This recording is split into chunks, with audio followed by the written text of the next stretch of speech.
Hey everyone, welcome back to episode 2 of the SDGC retrospective look back at the Final Fantasy series.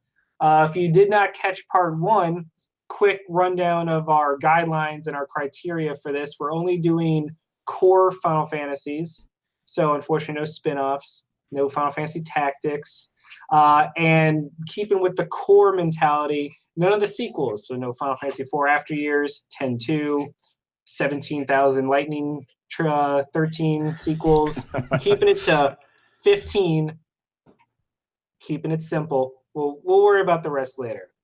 And last time we started off with a bang with Final Fantasy 1, the game that started it all, and unfortunately now I get to introduce Final Fantasy 2, the game that for very good reasons didn't come to America for quite some time. So with that, Final Fantasy 2 on Nintendo Entertainment. Final Fantasy 2 is definitely a video game. Like I can say that in its favor. It is a video game. It's a very video game-ass video game. Question, John, I know we're not talking spin-offs. Final Fantasy 2, the Game Boy Advance version that came bundled with 1, or Final Fantasy Mystic Quest?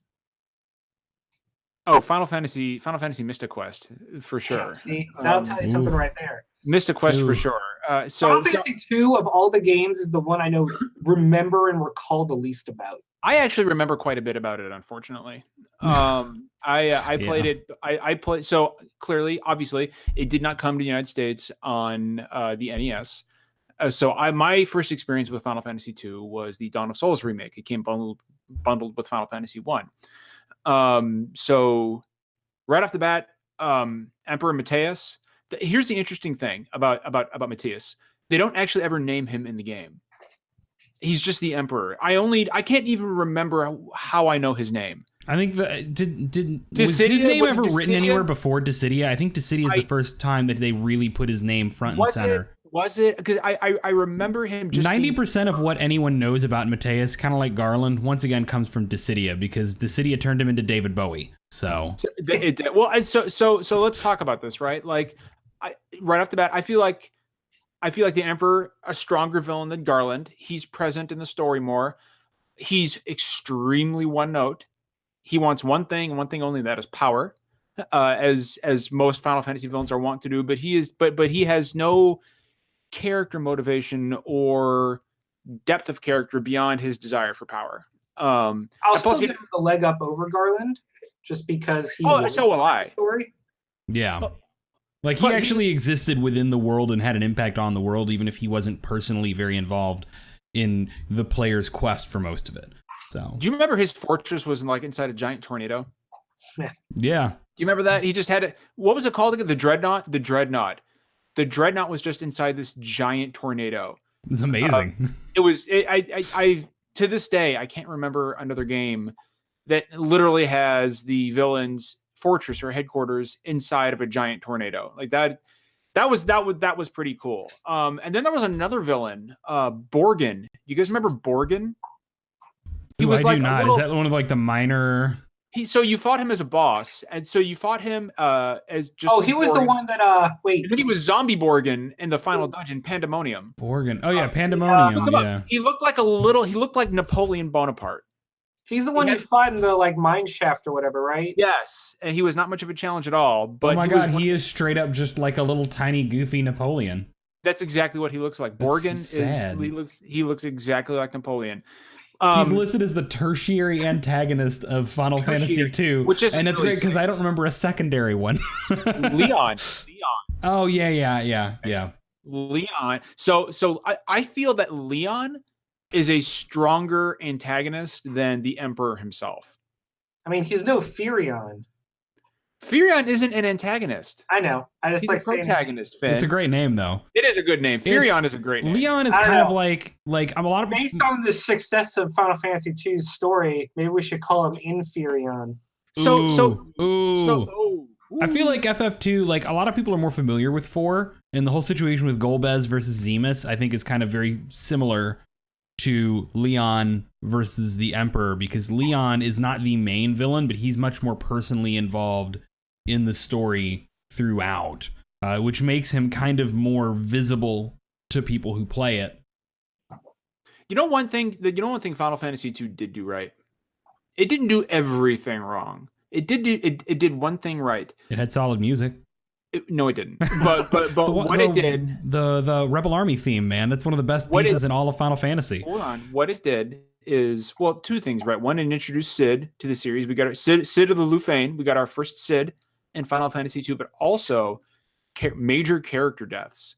This game was not afraid to kill off major characters like Minwei or who was a martial arts guy? Joseph.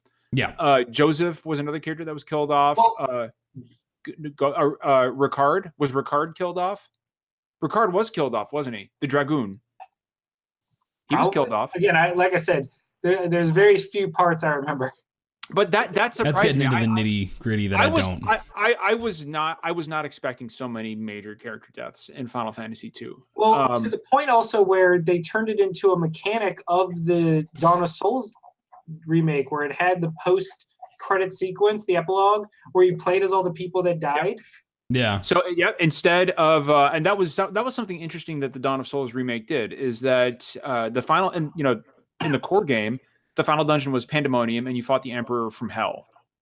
Like, I'm not joking. That's literally it's like the Emperor from Hell. I respect Final Fantasy 2 a lot more after the fact, because looking back on it, Final Fantasy 2 is basically the story of the heroes going to fight David Bowie after David Bowie eventually takes over Hell and kills Satan. Like, exactly. I want that movie.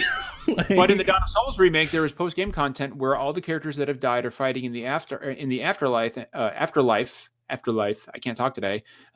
In a form of heaven called Aruboth, and you fight the Emperor of Heaven. Because then he takes over heaven, and then he's like everything. And I also want to point out, the Emperor from Heaven is the first appearance of the big angel final boss trope that became ubiquitous throughout that series. Yeah. So the other interesting thing about Final Fantasy 2 is you can't have a discussion about this game without talking about probably the most controversial and ill-remembered part of that game, the battle system and the leveling up system. More specifically, the most broken leveling up system I've ever experienced in any RPG. And the way it worked was you could overpower your character simply by whacking each other. That's how you leveled up in the game. The more actions you did, for example, the more times you got hit, excuse me, the stronger your characters got. And you could just do that. You can get into fight after fight and just wail on yourselves and become massively overpowered for the rest of the game, which made the entire game. And you had to, because the game balance was so bad that you were either underpowered or overpowered. There was no sweet spot. You couldn't progress, and you would naturally and I think that's something that RPGs hadn't totally nailed yet, was balancing, so that if you just were traveling generally from objective to objective, you would mostly get enough random encounters. But yeah, by this point, we didn't have that totally figured out. Well, I would argue, Derek, that Dawn of Souls 2, Final Fantasy 2 Dawn of Souls should have fixed that. It should have. Because the game came out after 2000. I mean, there are times to fix these. The early 2000s still had a lot of grinding. Yeah, but I mean, even Final Fantasy 1 and Dawn of Souls got the balance curve fixed, and 2 did not. And I think maybe it's because the mechanics just too busted to really balance against. I mean, when you can have 4 teenagers beat the shit out of each other in the woods until they're powerful enough to kill Satan David Bowie, which once again, I want this movie, but beyond its kind of how mimetically funny it is, I would also say that another huge weakness of the game is that beyond the character of Leon, Firion may be a really cool name, but there is not a single character that I really remember from Final Fantasy 2. They are all. If it wasn't for Firion being in Dissidia, I don't think anyone would have remembered his name either. There's this running thing with the first couple of games where Dissidia did more to really breathe character, and at least Firion could be fixed. Like Final Fantasy 1, they just had to make the generic Warrior of Light, but Final Fantasy 2, they were like, all right, well, we can work with this artwork and make a character and slap a rose on him and have him be voiced by Johnny on Bosch, like everybody. So I will give them credit, because what's the girl's name? Mary something? Rosa is Final Fantasy 4. Maria? Maria. I think it's Maria. Because Maria. I remember people would always assume the black or white mage was a girl in Final Fantasy 1, but there was no girl character. And this was the first Final Fantasy to give you a female character. I'll give them credit for that. Yeah. Wasn't a very interesting one, but it existed. I mean, to be fair, she was every bit as interesting as the rest of the cast was. Plus, there was an evil fortress inside a tornado. And how do you top that? I'll just say that again. This guy was like, I want to build a castle. See that hurricane over there? Build me a castle in the middle of that hurricane. John is as single-mindedly obsessed with that tornado as I am with David Bowie. Yeah.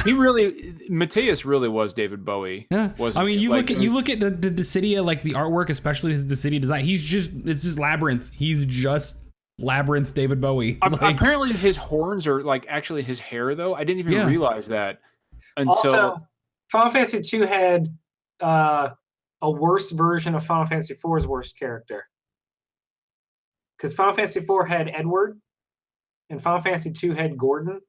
Gordon. That's another character that died. Gordon died. But his only defining trait, if I recall right, is that he was a big coward and didn't believe in himself at all. Great. That's compelling. Thanks, guys. There was so much wrong with Final Fantasy. Like, it's almost as bad as Final Fantasy 12. 2 was a huge step back after Final Fantasy 1. I'm not even going to touch the other part there. And the thing is, like, Dawn of Souls really worked to bump the original Final Fantasy up and help make it much more approachable. I just don't think there's any version of 2 that is good, that is really worth going back to and playing and even experiencing. I disagree. America's Final Fantasy 2 was incredible. Well, yeah. He did say there was no version of Final Fantasy. We're going to remind people, Final Fantasy 4 was 2 in the United States. So we're going by the numbers that are canon. Only an entirely different game. So I think we can all agree. That Final Fantasy 2 is at the very bottom of the bottom tier. Like I was going to say that. So like you brought up with Final Fantasy 1, without assigning actual numerical values, where do you rank Final Fantasy 2? Upper, mid, lower, a mix of tiers? The very lowest of the low. Like I sit here and I joke about Final Fantasy 12, but they're just jokes. In reality, Final Fantasy 2 is at the very bottom of the barrel. It does not get worse. I can think of no main game or spinoff that I think is less worth your time nowadays than Final Fantasy 2 is. I can think maybe a spinoff, but main series. You're pushing it with the spinoffs. I joke about Final Fantasy 12 being my least favorite in the series, but I still recognize that it's a good game. It's not a bad game. Final Fantasy 2 is just objectively a bad video game. It's just not good. It's not a good Final Fantasy game, and it's not a good video game, period. I find that game to have almost no redeeming qualities whatsoever. Everything good about Final Fantasy 2 exists because of Dissidia. Exactly. I don't even think 2 introduced any like real mainstay enemies or bosses, did they? The Behemoth, I think within the Behemoth. Yeah, the Behemoth was 2. But other than that, I think pretty much everything, and maybe was Ahriman in 2? Sid. Oh, yeah, Sid. Yeah. There's so few elements, though. Like, 1 obviously starts it. 3, when we get to it, introduces a bajillion mainstays. And 2 is just this weird, like, you're better off reading about it on Wikipedia and then looking at the cool Dissidia redesigns. You're good. You're good. And watching Labyrinth. All right. Okay, well, I think that probably concludes the conversation on Final Fantasy 2. And if we are all in agreement that it is at the very bottom rung of the Final Fantasy ladder, I think we can go ahead and wrap up episode 2 of this Final Fantasy retrospective on SDGC After Hours. Please look forward to our next episode where we talk about Final Fantasy 3. Which, spoiler alert once again, will probably be a much more pleasant one, I think. Still divisive. Hey, this was pleasant. It's, well, it was pleasant because we all got to dunk on Final Fantasy 2. Yeah, exactly. All right, we'll see you guys next time.